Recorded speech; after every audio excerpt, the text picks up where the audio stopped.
Ciao, c'est HR, votre chroniqueur. Je viens de voir sur Netflix Bastion 36, réalisé par Olivier Marchal. Eh ben franchement, je n'ai pas du tout accroché.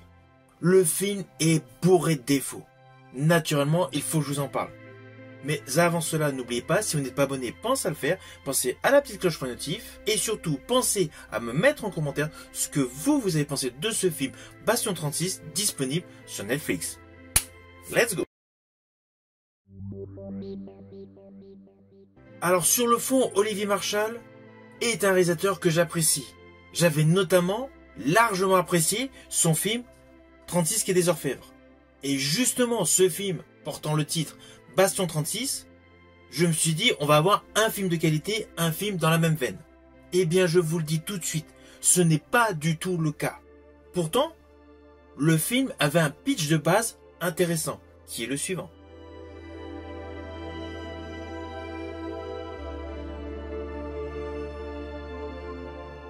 Dans ce film, nous découvrons donc le capitaine Antoine Cerda, interprété par le petit-fils de Jean-Paul Belmondo, c'est-à-dire Victor Belmondo.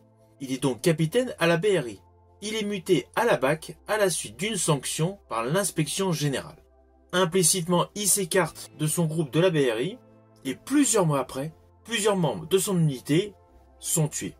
Alors sur le fond, cette histoire était hypante. Mais le produit rendu est décevant, on va pas se mentir.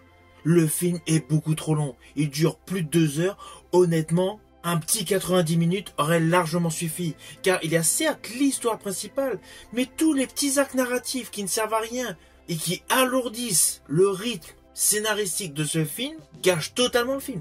À cela s'ajoute la vulgarité. Ok, un petit peu par-ci par-là, un petit dosage, mais ce film est beaucoup trop dosé en vulgarité. Et quant à la mise en scène, on a réellement l'impression qu'Olivier Marchal était pressé. Pourtant, la scène d'ouverture était plutôt top. On découvre un individu sous un beau soleil. Il essaye de fausser compagnie donc à des policiers qui sont en planque. Il descend donc vers le métro, il ressort du métro, il monte dans un taxi, il repart en taxi, il y a un petit aller-retour avec sa voiture parce qu'il a remarqué qu'il était poursuivi par des policiers. Il prend une moto, il y a un orage et là il y a un bel effet de style visuel. Que ce soit les déplacements en voiture ou avec les deux bécanes, c'est plutôt bien fait. Mais en fait c'est là que ça s'arrête. Déjà, lorsque les deux individus sont face à face et qu'il y en a un qui arrive à s'échapper, déjà j'ai pas compris le délire. Mais bon, petit détail scénaristique pour pouvoir enclencher l'histoire après, ok. Mais voilà, c'est terne. Après toute la réalisation est terne. C'est mou du genou, on va dire. C'est loin d'être un bon Olivier Marchal. Pourtant, il a fait plusieurs bons films. Je rajouterais même que j'estime que c'est un bon acteur. Mais là, ce film, alors je sais pas, peut-être qu'il était pressé sur le temps pour le tourner, mais la réalisation ne colle pas. C'est beaucoup trop mou, beaucoup trop lent, et il y a plusieurs cuts qui auraient dû être faits. Je rajouterais que la bande sonore est blindée de défauts. Alors peut-être que je me fais vieux, mais il y a pas mal de plans séquences où j'ai du mal à comprendre ce que disent les acteurs.